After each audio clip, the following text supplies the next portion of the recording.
Hello guys! Hello, this is for Taurus. Taurus, welcome dito sa aking channel. Kapalaran 888, welcome guys. Alamin natin kung anong messages, vibration, gabay energy para sa lahat. Please comment down below if you resonated. Okay? So, journey number 10 and number 35, Taurus. Pathway. Ganun din.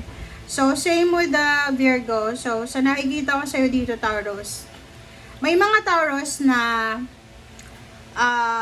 posibleng yun, may trabaho ka sa isang lugar, nasaan ka man sa ngayon, pero you're not happy and contented. So, yung minamanifest mo ay makaalis. Makaalis ka sa lugar na kinalalagyan mo sa ngayon. Ang minamanifest mo is sana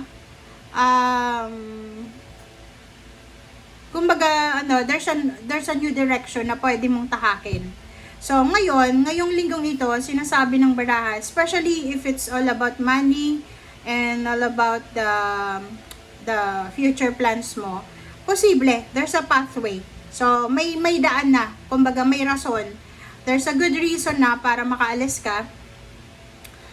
Pwedeng yun, lilipat ka na ng bahay, posibleng lilipat ka na ng tirahan, or pwedeng yun, lilipat ka ng trabaho. So, sa nakikita ko sa'yo dito, makikita mo sa linggong ito na yung mga pinapangarap mo ay unti-unti nang matutupad. Kumbaga, like kung sa promotion yan, gusto mong ma-promote, parang nakikita mo ang sarili mo na malapit mo na makuha yung promotion.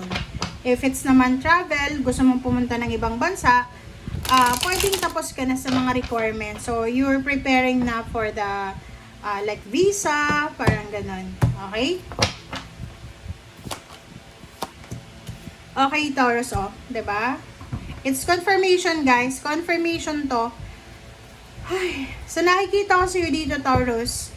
Heartbroken ka ba? So, pwedeng ikaw ay may ka-live-in. Sabihin natin, may ka-live-in ka, tapos, hiniwalayan ka. Or gustong makipag-iwalay sa'yo ng ka-live-in mo. So, okay, masakit, diba? Kasi, pwedeng fresh pa siya. Pero, tatanggapin mo. Okay? And you will start to, parang letting go. So, sa nakikita ko, pwedeng yun, this week ay mag-aalis sa balutan ka. Aalis ka, pupunta ka sa lugar na kung saan ay safe. Okay? So, nakikita ko sa iyo dito na you are preparing for your travel, for your relocation, or for your movement. Alright. Next naman, sa nakikita ko sa iyo dito, sa love life, posibleng ganito yon. Kung yung karelasyon mo naman, if may karelasyon ka, tapos niyayaya ka niya na mag-travel international, like yung leisure lang, or mag-travel para maghanap ng trabaho, magpakasal, magpagawa ng bahay, or kung ano pa man na mga pinaplano ng karelasyon mo, siguro magdadalawang isip ka sa ngayon. Na parang like kung minamadali ka niya, like halimbawa minamadali ka niyang magpakasal, minamadali ka niyang lumipat, ganyan. So siguro mako-confuse ka muna. Okay, so nakikita ko sa'yo dito, mag-iingat ka sa mga pinaplano mong gawin. Nako. Bagong direction to, guys, So, kung ano man ito na gagawin mo this week, posibleng ikaw yung magiging subject ng chismis. Lahat ng tao i-chismis ka, ikaw yung magiging tampulan ng tukso. Alright? Kung may trabaho ka daw, if you're employed, may business, may source of income, tapos may mga emotional problems kayo, family problems, wag nyong isa-sacrifice yung source of income nyo, source of money nyo dahil sa problema sa pamilya. Sinasabi ng baraha, protectionan mo ang trabaho mo, protectionan mo kung ano yung source of, yung bread and butter mo ba, source of income, yung financial mo, kailangan mong protectionan yan.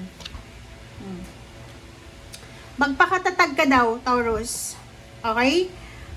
Sinasabi ng baraha sa'yo dito, Taurus, na makinig ka. Makinig ka. Kung alam mo kasi yung mga Taurus, hindi yan nakikinig sa kung kani-kanino. Nakikinig lang yung Taurus na yan sa kanyang, kung sino yung minamahal niya. Like yung asawa niya, girlfriend, boyfriend, ganon. Sa kanya lang. Ano yun turo diba? So, sa ngayon mismo, Taurus, kung alam mo sa sarili mo na mali yung ginawa mo dati, and hindi ka naman nag-prosper sa pagkakamali mo, kailangan mong makinig sa mga advices, lalo dito sa barahan na to. Ilang beses na tayo nagsasabi sa'yo na ganito ganyan, tapos hindi ka nakikinig. So, makinig ka na ngayon. Okay? Sabi ng baraha sa'yo dito, hanapin mo na yung new beginnings. Kahit sa relationship, alam mo na yung relationship, ikaw lang yung give ng give. Tapos yung karelasyon mo, get ng get naman, na hindi man lang mag-give. Pero patuloy ka pa rin.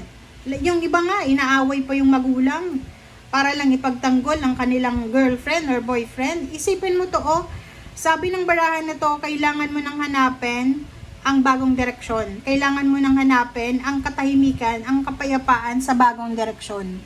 Diba? Taurus, nakikinig ka ba? Sabi ng baraha sa'yo dito, kung love life yung problema mo, huwag kang mag-alala kasi marami pang darating na love life sa buhay mo.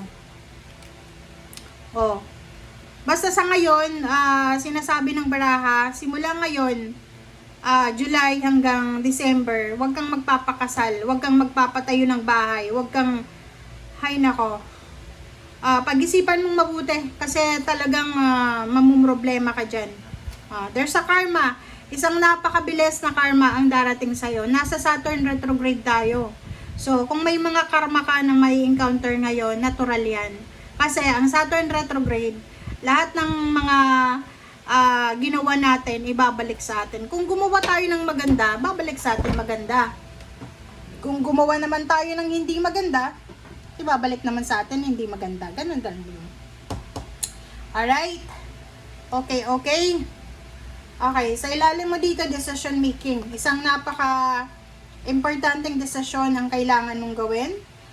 Death card, sinasabi ng baraha, yung mga dapat tapusin mo na. Tulong, kung may mga taong gusto mong hinga ng tulong, ikaw mismo yung mag-exert ng effort dyan. Wag tayong ganon. I know someone na hindi mo zodiac sign na Leo siya.